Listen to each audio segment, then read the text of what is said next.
Hello everybody, আমার রান্নাঘরে আপনাদের প্রত্যেককে স্বাগত। আমি স্নেহা হাজির হয়ে গেছি আপনাদের সামনে। এখন আমরা শিখব এঁচড়ের হিঙ্গি, আর এঁচড়ের হিঙ্গি আমাদের শেখাবেন রঙ্গন নিয়োগী। ওয়েলকাম রঙ্গন দা। হ্যালো, কেমন আছো? ভালো। তুমি ভালো? এঁচড়ের হিঙ্গি করব। তো হিঙ্গি নামটা কেন হয়েছে, তার কারণে এখানে হিঙের ব্যবহার করা হয়েছে। তো এটা বানাতে যা যা লাগবে: ঘি, আলু, শুকনো লঙ্কা, তেজপাতা, নুন, লাল লঙ্কা। আগেকার দিনে যেহেতু বাটা মশলা ইউজ হতো, সেই জন্য আমি গুঁড়ো লঙ্কাটাকে পরে বেটে নেব। ধনে গুঁড়ো, হলুদ গুঁড়ো, আদা বাটা, জিরে বাটা, এঁচড়, গরম মশলা গুঁড়ো, হিং, টক দই, সাদা তেল আর জল। প্রথমে আমরা এটাকে আলু এবং এঁচড়টাকে সেদ্ধ বসাবো। তার জন্য একটা ছোটো কড়াই লাগবে। এই কড়াইটা?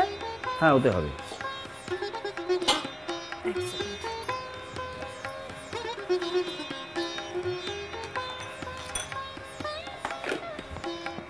জল দাও।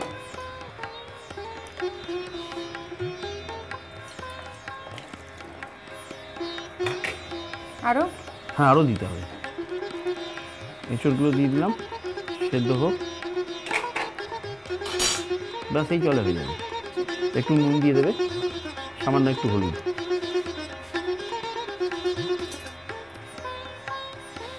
নুন আরেকটু দিয়ে নিই, তারপর ঠিক আছে। ব্যাস, আর হলুদ? সামান্য একটু হলুদ, খুব সামান্য। গ্রেভিতে পরে হলুদ দেবো, আরও কম। ব্যাস, হ্যাঁ। একটা ঢাকা দিয়ে দিই।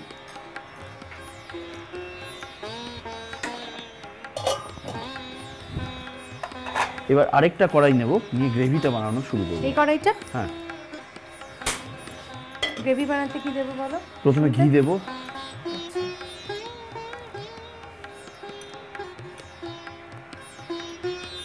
পুরোটাই লেগে যাবে। পুরোটা লেগে যাবে? হ্যাঁ।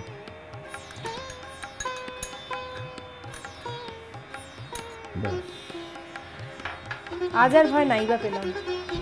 ঘিটা গরম হতে হতে আমরা, যেহেতু বাটা মশলা আগেকার দিনে ইউজ করা হতো, সেই জন্য আমরা সমস্ত মশলাগুলোকে একটা বাটির মধ্যে গুলে ফেলব। এটার মধ্যে? হ্যাঁ। এতে আমরা লঙ্কা দেব পরিমাণ মতো। লঙ্কা, ধনে গুঁড়ো,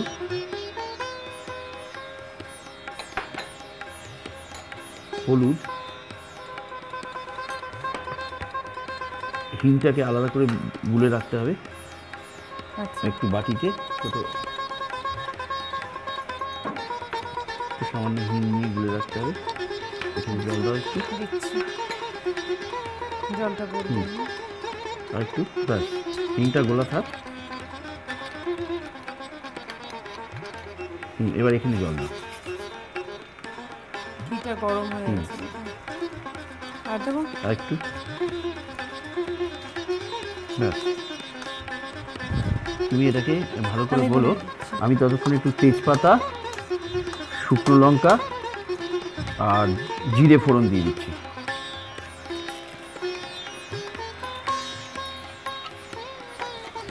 তেজপাতা দিলে, শুকনো লঙ্কা আর জিরে? জিরে দিলাম। এটা একটু হোক।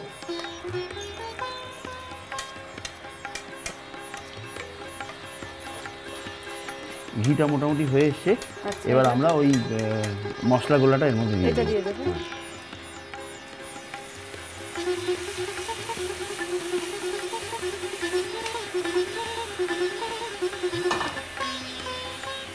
এবার আমরা দেখে নিই এঁচড়গুলো সেদ্ধ হয়েছে নাকি। এঁচড়ের আলুটা হ্যাঁ সেদ্ধ হয়ে গেছে।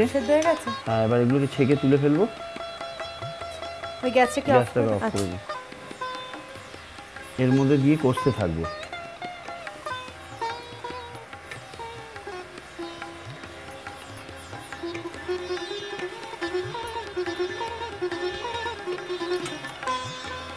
রংটা সুন্দর হয়েছে।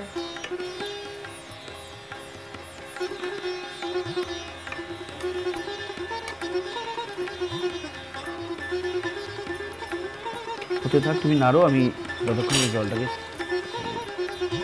এটা হতে হতে আমরা এই দইটাকে একটু জল দিয়ে বিট করে নেব।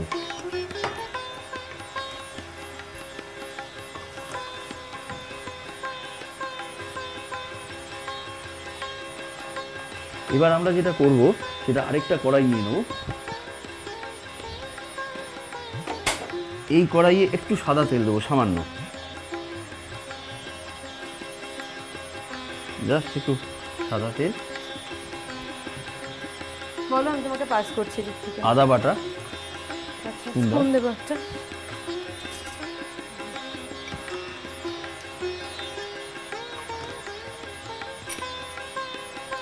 বলো আর কি দেবো?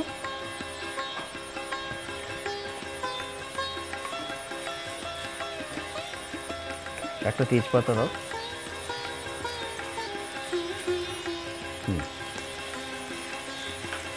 তখন রসুন লাগে না, না এই রান্নাটা? না, রসুন লাগছে না। এবার আমরা টক দইটা এখানে দিয়ে দেবো। সেটা কি মানে হিঙের গন্ধটাকে যদি ওভারফ্লো করে দেয় তার জন্য? না, এটা হিঙের গন্ধটাই ডমিনেট ডমিনেট করবে সেই করবে জন্য। বলে। আচ্ছা,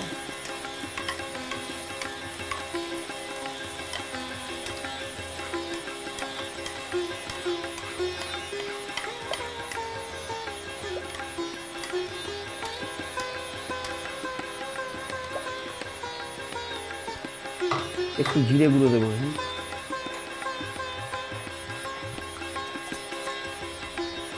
আঁচটা বাড়িয়ে দিলাম। কতটা? হ্যাঁ,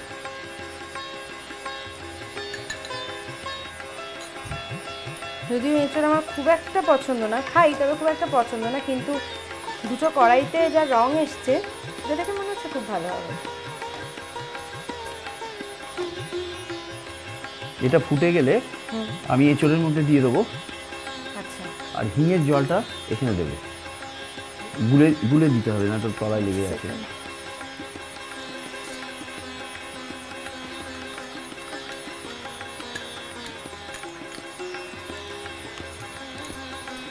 খুব সুন্দর একটা হিঙের গন্ধ বেরোচ্ছে। এটা ফুটতে শুরু করেছে। এবার আমি এটাকে গ্যাসটাকে অফ করে দিয়ে এর মধ্যে ছেড়ে দেবো।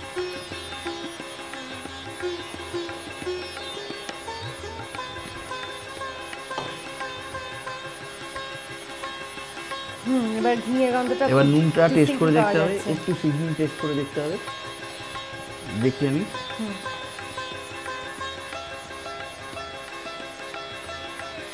একটু নুন লাগবে, আরো লাগবে খানিকটা। আলু নুন টেনে নিয়েছে। এটা? হ্যাঁ, আর দেবো? না, একটু সামান্য লঙ্কা গুঁড়ো। লঙ্কা গুঁড়ো যথেষ্ট। মোটামুটি হয়ে এসছে। একটু টেনে গেলে নামিয়ে দেবো।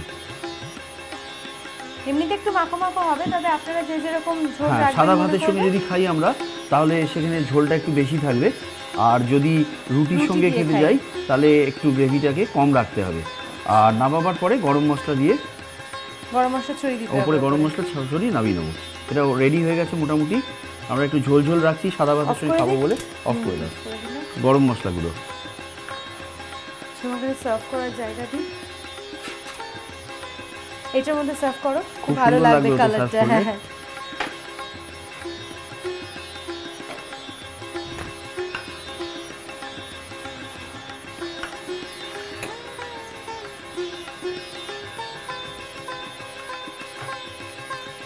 একটু এঁচড়গুলো টেনে নাও।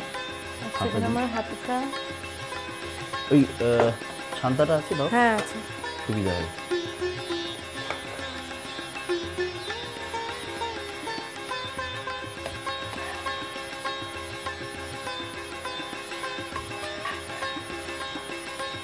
আগেই বলেছিলাম এটা খুব রিচ রান্না, অত রকমের ইনগ্রেডিয়েন্টস দেওয়া হয়েছে।